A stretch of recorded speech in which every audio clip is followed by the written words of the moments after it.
C'est difficile de donner des bonnes nouvelles en ce moment sur le front économique. En tout cas, en Europe, les chiffres du chômage pour janvier sont tombés aujourd'hui et la moyenne en zone euro est de 11,9%, presque 12%. Et derrière ce chiffre, ce taux, il y a 19 millions de personnes, 2 millions de plus qu'il y a un an. Et vous le voyez sur ce graphique, le fossé nord-sud se creuse en zone euro avec tout en haut la catastrophe finalement sociale en Espagne et en Grèce avec des taux de chômage absolument énormes.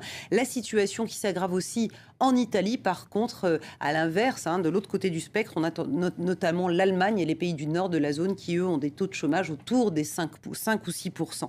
Alors, les politiques d'austérité, elles sont de plus en plus contestées, y compris par une partie des leaders politiques européens. C'est le cas de Giorgio Napolitano, le président italien qui était en Allemagne aujourd'hui. Écoutez-le.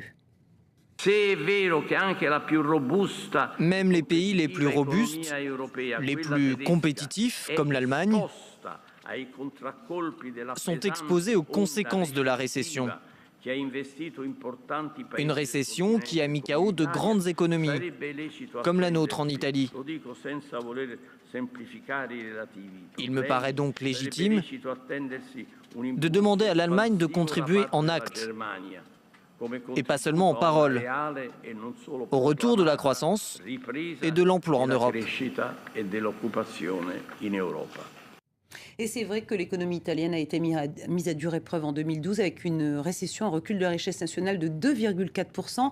À regarder de plus près, on voit que la chute de la consommation intérieure a été très importante et encore plus importante, la chute des investissements capital fixe, donc vraiment les investissements de demain.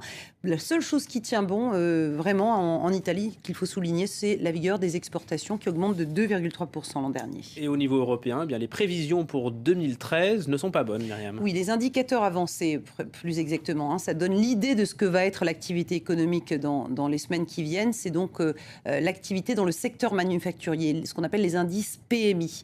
Eh bien, si on regarde en moyenne en zone euro, on est à 47,9, ça veut dire sous la barre des 50, sous la barre de l'expansion. On est encore en contraction et c'est le 19e mois consécutif que c'est ainsi. Il n'y a que l'Allemagne qui tire son épingle du jeu, qui est à peine au-dessus en zone d'expansion. La situation est particulièrement préoccupante en France et en Grèce. Et illustration des difficultés de l'économie française, la panne continue sur le marché automobile. C'est vrai que l'industrie française a beaucoup de mal, et son industrie automobile en particulier, avec des immatriculations donc pour le mois de février qui sont en recul de 12,1%. Et les constructeurs européens subissent cette baisse fortement. PSA recule de 15,5%, Renault de 10,8% grâce à sa marque low cost Dacia qui, elle, se vend très bien. Vous avez Ford aussi, l'américain, qui souffre. Et même les Allemands, Daimler, BMW ou Volkswagen se mettent eux aussi à reculer. Il n'y a que les Asiatiques, Toyota ou Hyundai avec sa marque low cost Kia, qui eux continuent à voir leur vente augmenter. Qu'est-ce que ça donne sur les marchés ?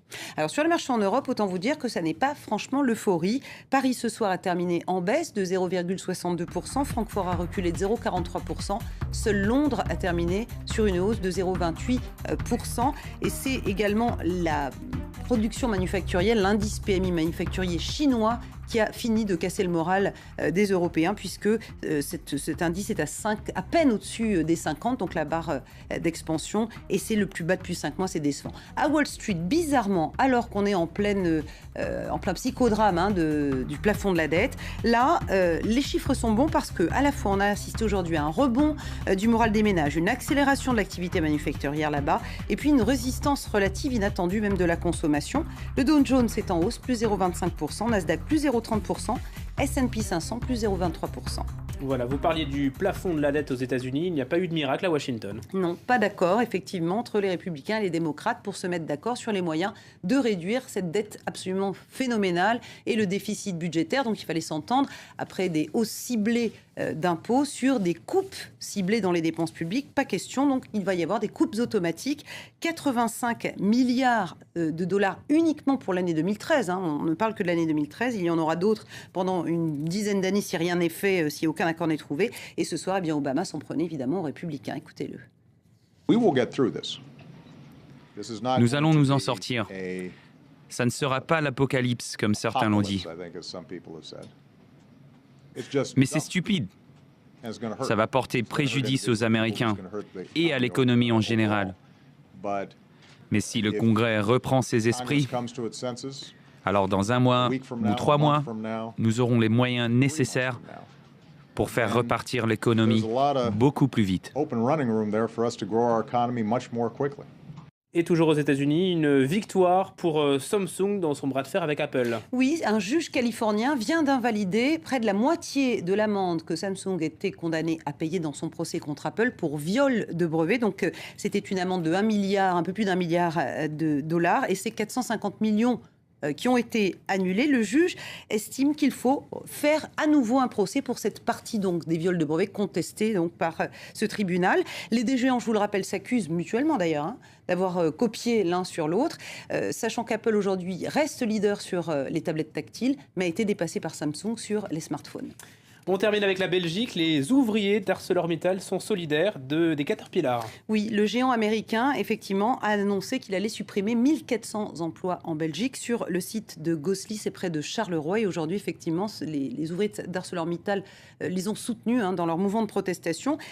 Caterpillar met en avant des coûts de production trop élevés. Et les syndicats, tout comme d'ailleurs les autorités belges, craignent qu'à terme, ce soit le site entier qui ferme. Et là, ce serait 4000 emplois qui seraient concernés. Merci Myriam, c'était le journal de l'économie. Retour à l'actualité internationale, c'est le rappel des titres